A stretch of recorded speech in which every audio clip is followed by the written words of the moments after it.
नमस्कार, मैं हूं शिखा शुक्ला और आप देख रहे हैं रियल न्यूज। आइए रुक करते हैं आज की ताज़ा तरीन बड़ी खबरों की ओर।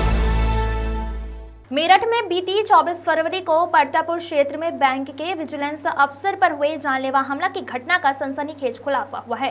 पुलिस ने इस मामले में भाड़े के 2 शूटर सहित 3 को गिरफ्तार किया है। वहीं हमले का मास्टरमाइंड बैंक का ब्रांच मैनेजर अभी फरार है, जिसकी तलाश के लिए पुलिस की टीमें को लगाया गया है। एसपी सिटी आयुष विक्रम सिंह ने पुलिस लाइन में पत्रकार वार्ता करते हुए बताया कि मूल रूप से रीठानी के रहने वाले Jitendra Kumar Indian overseas bank में विजिलेंस ऑफिसर है। जितेंद्र अपने परिवार के साथ शताब्दी नगर में रहते हैं। बीती 24 फरवरी को जितेंद्र मंगल पांडे नगर स्थित इंडियन ओवरसीज बैंक की शाखा में काम निपटाने के बाद कार से अपने घर वापस लौट रहे थे। इसी दौरान बाइक सवार बदमाशों ने परतापुर क्षेत्र में जितेंद्र की कार पर ताबड़तोड़ फायरिंग कर दी। इस हमले में जितेंद्र बाल बाल बचे और उनके द्वारा परतापुर थाने में रिपोर्ट दर्ज कराई गई थी। इस घटना का खुलासा नहीं हुआ था कि बीती 4 मार्च को सहारनपुर में बैंक से ऑडिट करके वापस लौटते समय सहारनपुर जिले में जितेंद्र के ऊपर एक बार फिर से फायरिंग की गई। इस घटना की रिपोर्ट सहारनपुर में दर्ज कराई गई थी। एसपी सिटी के मुताबिक घटना के खुलासा के लिए पुलिस की 2 टीमों सहित स्क्वाड टीम को भी लगाया गया था। जितेंद्र से पूछताछ के दौरान पता चला कि बैंक के आला अफसरों द्वारा जितेंद्र और उनके साथी अरविंद को बैंक में चल रही कुछ अनियमितताओं की ऑडिट की जिम्मेदारी दी गई थी, मगर ब्रांच मैनेजर मनोज लगातार जितेंद्र और अरविंद पर जांच बदलने का दबाव बना रहा था। जब जितेंद्र और अरविंद ने मनोज की बात पर गौर नहीं किया तो मनोज ने बैंक में डिफॉल्टर घोषित हो चुके बाबर नाम के शख्स को जितेंद्र पर हमला करने के लिए तैयार किया। मनोज ने बाबर को लालच दिया कि वह बैंक से उसका सेटलमेंट कर देगा। इसके बाद बाबर ने निखिल शर्मा और कार्तिक नाम के शूटर हायर किए। मनोज द्वारा दोनों शूटरों को 65,000 रुपए की रकम पिस्टल सहित के लिए दी गई थी। 30 फरवरी की शाम दोनों शूटर सहारनपुर से मेरठ आए और बैंक से वापस लौट रहे जितेंद्र को रेकी की।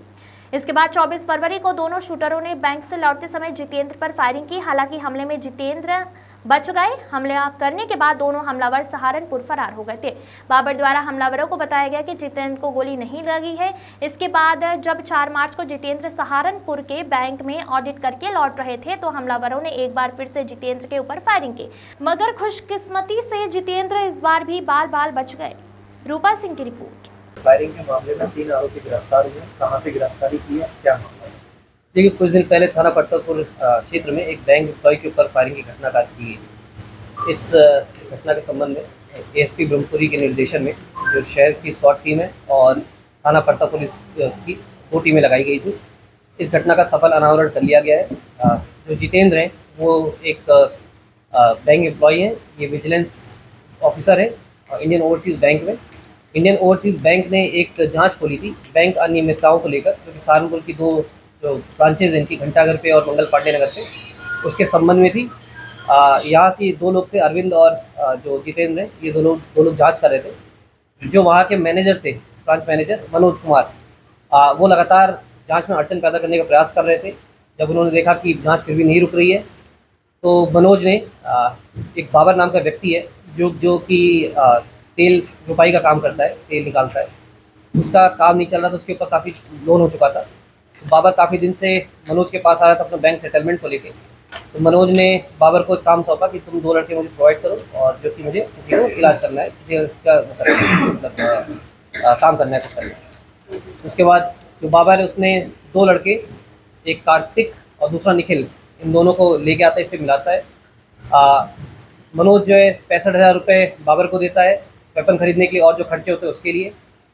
23 तारीख की शाम को जो निखिल और कार्तिक है ये लोग मेरठ आते हैं रेकी करने के लिए स्प्लेंडर बाइक से सहारनपुर से। 24 तारीख को जो बाबर है वो कॉल करके इन्हें बताता है कि बेसिकली मनोज ने पहले इन्फॉर्म किया बाबर को कि जो ये वादी हैं जितेंद्र, ये Indian overseas bank CCS university के पास है, वहाँ पे ये बैठे हुए हैं। इनकी पहचान बताई जाती है इन दोनों को, निखिल को और कार्तिक को। ये लोग बाइक से आते हैं, वहाँ से आने के बाद जो ग्लेंजर गाड़ी है इनकी वादी की, उसके पीछे लग जाते हैं। जब ये बिजली बम्बा क्रॉस करके परतापुर की साइड जाते हैं तो कार्तिक और निखिल द्वारा इनके गाड़ी पे फायरिंग की जाती है। फायरिंग करने के बाद ये लोग देवबंद की तरफ भाग जाते हैं। अगली सुबह जब बाबर को पता चलता है कि इनकी मतलब कोई घटना नहीं, इनके साथ कोई हानि नहीं हुई इनको, तो बाबर द्वारा दोबारा इनको टास्क दिया जाता है। 1 तारीख को जो निखिल और कार्तिक ये दोनों फिर से सहारनपुर में जाते हैं, वहाँ पर अगेन ये फायरिंग करते हैं गाड़ी पे, जिसमें शीशे पे टूट के गाड़ी के शीशा तोड़ के बाल बाल बचते हुए इनकी गाड़ी का जो जो गोली है वो दूसरी साइड खिड़की पर जाके लगती है। उसके बाद वहाँ पे भी एक मुकदमा पंजीकृत किया जाता है। इसमें टोटल 3 अभियुक्त जो हैं, इसमें बाबर, कार्तिक, निखिल ये गिरफ्तार किए जा चुके हैं। निखिल के ऊपर अभी 2 मुकदमे पंजीकृत हैं, कार्तिक के ऊपर 3 मुकदमे पंजीकृत हैं। पहले भी एक बार तमंचे में जेल जा चुका है। जो बाबर है उसके ऊपर 2 मुकदमे पंजीकृत है। जो मुख्य उसका जो साजिश करता है, जो ब्रांच मैनेजर मनोज, वो भी फरार चल रहा है। उसे पकड़ने के लिए पुलिस की 2 टीमें लगाई गई हैं और फिलहाल अभी इन्हें माननीय न्यायालय के सामने पेश कर आवश्यक विधिक कार्रवाई की जाए। कितने का अमाउंट होगा, कितने का घोटाला? देखिए, इसके बारे में जानकारी की जा रही है। जो ब्रांच मैनेजर हैं, जो ये विजिलेंस ऑफिसर हैं, इन्होंने रिपोर्ट सबमिट की है तो उनसे जानकारी की जाएगी। क्या क्या बरामद हुई है? उनके पास एक तमंचा, जो बाइक थी, वो दोनों ही बरामद किए गए। तो सुपारी कितने में तय हुआ था इसके हत्या करने के लिए? अभी इन्होंने जो कबूला है वो 65,000 रुपये देना कबूला है। बाकी इसके बारे में मनोज ज़्यादा बेहतर बता पाएगा। उसके लिए जब पकड़ा जाएगा उससे विस्तृत पूछताछ की है। मनोज के लिए तो कितनी टीम लगाएंगे? 2 टीमें लगाएंगे।